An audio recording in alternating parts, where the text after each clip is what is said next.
Hello everyone, আজকে চলে এসেছি নতুন একটা মেকআপ টিউটোরিয়াল নিয়ে। দুর্গাপুজোর আরও একটা লুক সিরিজ নিয়ে চলে এসেছি। আর এই কদিন ধরে তোমরা দেখতেই পাচ্ছ আমি প্রচুর পরিমাণে দুর্গাপুজোর সিরিজ তোমাদের সাথে শেয়ার করছি। তো এরপরেও আমি তোমাদের সাথে শেয়ার করব, তার জন্য কিন্তু অবশ্যই আমার সাথে থাকতে হবে, চ্যানেলটা সাবস্ক্রাইব করতে হবে, চ্যানেলের প্রতিটা ভিডিও ভিজিট করতে হবে। তো আজকের লুকটা কিন্তু তোমরা অষ্টমী, নবমী, সপ্তমী যে কোনো দিন রাতের বেলা ইজিলি ক্যারি করতে পারো। দেখতে পাচ্ছ কতটা ফ্ললেস বেস হয়েছে। আর দেখো আমি ঘামছি, তারপরেও কিন্তু মেকআপটা নষ্ট হচ্ছে না। তো এটা প্রমাণ করে যে এটা কিন্তু একটা সুইট রেসিস্ট্যান্ট এবং ওয়াটারপ্রুফ মেকআপ। তোমরা কিন্তু ইজিলি এই মেকআপটা করে যে কোনো টাইমে যে কোনো জায়গায় যেতে পারবে।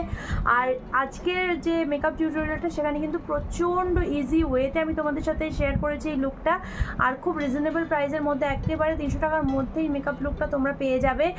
আর যারা এখনও পর্যন্ত আমার এর আগের ভিডিওগুলো দেখোনি তারা কিন্তু দেখে নিতে পারো, সেখানেও কিন্তু প্রচুর মেকআপ টিউটোরিয়াল তোমাদের সাথে শেয়ার করা রয়েছে। আর প্রতিটা মেকআপ টিউটোরিয়ালে কিন্তু প্রত্যেকের জন্য সুইটেবল, কারণ আমি প্রত্যেকের কথা ভেবেই মেকআপ টিউটোরিয়ালগুলো বানাই, যাতে প্রত্যেকে তোমরা বানাতে পারো নিজেদের উপর। তো অবশ্যই তোমরা নিজেরা রিক্রিয়েট করবে, আর রিক্রিয়েট করলে কিন্তু আমাকে ইনস্টাগ্রাম বা ফেসবুকে ট্যাগ করতে ভুলবে না। আর কমেন্ট করে অবশ্যই জানাবে তোমাদের কেমন লাগলো ভিডিওটা। তো চলো বেশি বকবক না করে ভিডিওটা স্টার্ট করে দিই। তো ফার্স্টেই দেখো আমি আমার ফেসটাকে ভালোভাবে ক্লিন করে নিচ্ছি। আর ক্লিন করে নেওয়ার পরে কিন্তু আমি এখানে গুড ভাইবসের টোনার অ্যাপ্লাই করে নিয়েছি। আর তারপর কিন্তু রিকুইলের একটা অয়েল ফ্রি ময়শ্চারাইজার ইউজ করেছি। এই স্টেপগুলো কিন্তু তোমরা একেবারেই মিস করবে না, ক্লিনজিং, টোনিং আর ময়শ্চারাইজিং। এরপর কিন্তু আমি আমার আইব্রোটা ভালোভাবে একটা আইব্রো পমেড দিয়ে ক্লিন করে নিয়েছি। আর তারপর আমি এখানে প্রাইমার হিসেবে Swiss বিউটির real makeup base illuminating primer use করছি। এটা অনেকটা তোমাকে একটা হাইলাইটিং গ্লো দেবে, তার সাথে কিন্তু এটা প্রাইমিংয়ের কাজও করে দেবে। তো এরপর দেখো আমি আমার আই বেসটা রেডি করে নিচ্ছি। আর আই বেস এখানে রেডি করেছি কিন্তু ইনসাইডের এইচডি কনসিলার প্যালেট দিয়ে। আর এখান থেকে একটা লাইট শেড নিয়ে আমি আমার আই বেসটা রেডি করে নিচ্ছি। আর সেটাকে কিন্তু খুব ভালোভাবে ব্লেন্ডও করে নিচ্ছি, কারণ ব্লেন্ড না হলে কিন্তু আই মেকআপটা কেকি হয়ে যাবে। আর সেটাকে সেট করে নিচ্ছি ইনসাইডের ট্রান্সলুসেন্ট পাউডার দিয়ে। এরপর দেখো আমার যে সমস্ত জায়গাগুলোতে হালকা পাতলা পিগমেন্টেশন রয়েছে বা ডার্ক স্পটের হালকা পাতলা রয়েছে, সেইগুলোকে কিন্তু আমি ইনসাইডেরই ওই এইচডি কনসিলার প্যালেট থেকে একটা ডিপ কালার নিয়ে, তার সাথে কিন্তু একটা অরেঞ্জিশ কালার নিয়ে মিক্স করে সেগুলো দিয়ে ভালোভাবে হাইড করে নিচ্ছি। এরপর আমি সুগার পপি 01 ক্র্যাশ কাও আর 05 ফিক এই দুটো শেড মিক্স করে আমি আমার স্কিন শেড অনুযায়ী কালার ক্রিয়েট করে নিয়েছি। তারপর কিন্তু সেটাকে ভালোভাবে ফেসে অ্যাপ্লাই করে সেটাকে ভালোভাবে ব্লেন্ড করছি একটা ব্লেন্ডিং ব্রাশের সাহায্যে। আর এরপর কিন্তু আমি সুইস বিউটির একটা কনসিলার নিয়ে আমি আমার হাইলাইটিং জোনগুলোতে ভালোভাবে অ্যাপ্লাই করছি এবং সেটাকে ভালোভাবে ব্লেন্ডও করছি।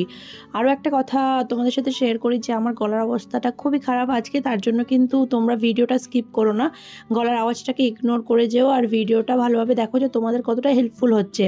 আর অবশ্যই কিন্তু এই লুকটা তোমাদের উপর নিজেরা রিক্রিয়েট করবে আর আমাকে ট্যাগ করতে একেবারেই ভুলবে না। এরপর দেখো আমি কিন্তু আমার কন্ট্রোরিংটা করে নিচ্ছি। আমরা সবসময় কন্ট্রোর করি ফেসটাকে স্কার্প দেখানোর জন্য, কিন্তু অতিরিক্ত কন্ট্রোর হয়ে গেলে সেটা কিন্তু অনেকটা আর্টিফিশিয়াল লাগে আর জোকারের মতো মুখটা লাগে। তো অবশ্যই কিন্তু একটা লাইট কন্ট্রোল করবে। আর তোমরা যারা দিনের বেলা করছো তারা তো একদম কন্ট্রোলটাকে এড়িয়েই যাবে, ব্রঞ্জিং করে নেবে। আর লিকুইড কন্ট্রোলটা সবসময় না করাটাই বেটার হবে। যাদের ফেসটা বেশি ভারী নয় তারা লিকুইড কন্ট্রোলটাকে এড়িয়েই চলো। যেহেতু আমার ফেসটা ভারী তাই জন্য আমি লিকুইড কন্ট্রোল অ্যাপ্লাই করেছি এবং সেটাকে ভালোভাবে ব্লেন্ড করেছি। এরপর দেখো আমি ইনসাইডেরই একটা ব্লাশ নিয়েছি, আর এটা হচ্ছে সুপার স্টে ব্লাশ। এটাকে কিন্তু ভালোভাবে ব্লেন্ড করছি। এটা একটা ম্যাট ফিনিশ ব্লাশ আর তার সাথে কিন্তু খুবই পিগমেন্টেড দেখতেই পাচ্ছ। আর এর কালারটা ছিল কিন্তু অ্যাপ্রিকট জেলি। তো এটা লাগিয়ে ভালোভাবে ব্লেন্ড করে নিচ্ছি। আর দেখো আমার এখানে কিন্তু ফেসের যে লিকুইড প্রোডাক্টগুলো সেগুলো লাগানো কমপ্লিট। এরপরে কিন্তু আমি আমার ফেসটাকে ভালোভাবে সেট করে নিচ্ছি ইনসাইড ট্রান্সলুসেন্ট পাউডার দিয়ে। আর ভালোভাবে সেট করতে হবে গ্রীষ্ম, গরম, বর্ষা, যে কোনো টাইম, গ্রীষ্ম, গরম, বর্ষা যাই হোক, যে কোনো টাইম তোমরা মেকআপ করো না কেন অবশ্যই কিন্তু ট্রান্সলুসেন্ট পাউডার দিয়ে ফেসটাকে সেট করবে। আর এরপরে কিন্তু আমি চলে এসেছি ডিরেক্ট আমার আই মেকআপে। আর আই মেকআপটা কিন্তু আজকে আমি খুব একটা হেভি করছি না, একটা লাইট আই মেকআপের মধ্যেই রেখে দিয়েছি। কারণ অনেকেই দেখি আই মেকআপটা হেভি করতে গিয়ে না আই মেকআপটাকে একদম গন্ডগোল করে ফেলে, তাই জন্য সবসময় চেষ্টা করবে একটা লাইট আই মেকআপ করতে। লাইট আই মেকআপ কিন্তু যথেষ্ট ভালো লাগে। তো আমি ক্রিজে একটা অরেঞ্জ কালার নিয়ে সেটাকে ক্রিজের উপরে ইয়েলো আর অরেঞ্জের সাথে ভালোভাবে মিক্স করেছি। আর ব্রাউন এরিয়ায় কিন্তু ইয়েলো দিয়ে আমি সেটাকে আরও ভালোভাবে ব্লেন্ড করেছি। আর এরপর দেখো আউটার কর্নার একটা ডিপ ব্রাউন কালার দিয়েছি আর ইনার কর্নার থেকে লিড পর্যন্ত কিন্তু একটা শিমার কালার দিয়ে দিয়েছি। এতে কিন্তু একটা কাট ক্রিজের এফেক্ট দেবে। আর এরপর কিন্তু চোখের লোয়ার ল্যাশ লাইনেও ভালোভাবে কাজল অ্যাপ্লাই করে নিয়ে সেটাকে কিন্তু একটা অরেঞ্জ আর ব্রাউন কালারের সাথে ভালোভাবে মিক্স করছি।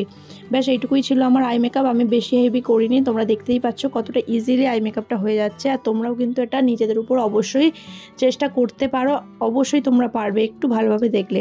আর দেখতে পাচ্ছ আমি শিমারটা অ্যাপ্লাই করে নিচ্ছি ভালোভাবে আইলিডের উপর, যেটুকু অংশ কাট ক্রিজের এফেক্ট দিচ্ছি সেইটুকু অংশ একটা ইয়েলো শিমার দিয়ে দিয়েছি। আর আমি ব্রাউনটাকে হাইলাইট করে নিয়েছি একটা হাইলাইটার কালার দিয়ে।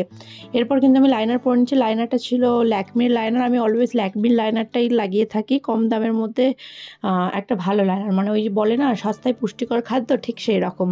তো তোমরা কিন্তু এই প্রোডাক্টগুলো কিনে অবশ্যই নিজেদের উপর টেস্ট করে দেখতেই পারো, খুব ভালো। এরপরে কিন্তু আমি এনওয়াইবির একটা মাস্কারা লাগিয়ে নিয়েছি। তো দেখলে কতটা ইজি ওয়েতে আই মেকআপটা কমপ্লিট হয়ে গেল। তোমরাও কিন্তু অবশ্যই নিজেদের উপর এইভাবে আই মেকআপটা করতে পারো, খুব সহজেই করতে পারবে। আর এরপর দেখো আমি পিটি অল সেটের একটা কন্ট্রোর কালার নিয়ে নিয়েছি আর সেটা দিয়ে কিন্তু আমি আমার নোজ, চিকবোন সমস্ত এরিয়া যে এরিয়াগুলোতে কন্ট্রোর করতে হয় সেই এরিয়াগুলোতে ভালোভাবে কন্ট্রোর লাগিয়ে তারপর কিন্তু একটা ব্রাশের সাহায্যে ভালোভাবে ব্লেন্ড করে নিচ্ছি। এরপর কিন্তু আমি ব্লাশার ইউজ করবো। আর ব্লাশারটা নিয়েছি কিন্তু আই ম্যাজিকের ব্লাশার প্যালেট থেকে। আমি অলওয়েজ ব্লাশার হিসেবে আই ম্যাজিকের ব্লাশার প্যালেটটাই নিই, কারণ এটার দাম খুব একটা বেশি না হলেও কিন্তু এর পিগমেন্টেশন অসাধারণ। তো তোমরা ইজিলি এটা ইউজ করতে পারবে আর এমন কিছু দাম পড়বে না, 300-400 টাকা তোমরা পেয়েই যাবে, অনলাইনে তো সবসময় অ্যাভেলেবেল থাকে। আর এরপর আমি হাইলাইটার ইউজ করেছি কিন্তু ইনসাইডেরই একটা এইচডি হাইলাইটার প্যালেট, তোমরা অবশ্যই এটা ইউজ করতে পারো। আই থিঙ্ক 250 টাকার মধ্যে তোমরা এটা পেয়ে যাবে। তো দেখো কত সুন্দর একটা হাইলাইটিং গ্লো দিচ্ছে। এরপর পুরো মেকআপটাকে সেট করেছি কিন্তু ইনসাইডেরই একটা ফিক্সার দিয়ে। এরপর সুইস বিউটি লিপ লাইনার দিয়ে ভালোভাবে ঠোঁটটাকে লাইন করে নিয়েছি। আর তারপরে কিন্তু মাইগ্ল্যামের লিকুইড লিপস্টিক দিয়ে কিন্তু আমি পুরো লিপস্টিকটা কমপ্লিট করে নিয়েছি। আর তারপর কিন্তু গয়না গাটি টিপ চুলটাকে ঠিকঠাক করে তোমাদের সামনে আসতে চলেছি। তো ভিডিওটা কেমন লাগলো অবশ্যই কিন্তু কমেন্ট করে জানাবে, লাইক শেয়ার তো করবেই। যারা এখনো পর্যন্ত চ্যানেলটা সাবস্ক্রাইব করোনি অবশ্যই চ্যানেলটা সাবস্ক্রাইব করবে। আর যারা সাবস্ক্রাইব করে রেখেছো তাদের অসংখ্য ধন্যবাদ। পুজোর আরও অনেক লুক সিরিজ নিয়ে তোমাদের সাথে আসতে চলেছি, তার জন্য কিন্তু পুরো চ্যানেলটা অবশ্যই প্রত্যেক দিন ভিজিট করতে হবে, তবে কিন্তু তোমরা আমার সমস্ত লুক দেখতে পাবে, প্রতিটা টিউটোরিয়াল তোমরা পাবে। আর শর্টসেও আমি প্রচুর টিউটোরিয়াল দিচ্ছি বা শর্টসেও তোমাদের জন্য অনেক কিছু দিচ্ছি, সেই জন্য শর্টসগুলোও কিন্তু চেক আউট করতে হবে। তো আজকের মতো এইটুকুই, আবার দেখা হবে নতুন একটা লুক নিয়ে। ততক্ষণ তোমরা কিন্তু এই লুকটা রিক্রিয়েট করো। Bye bye.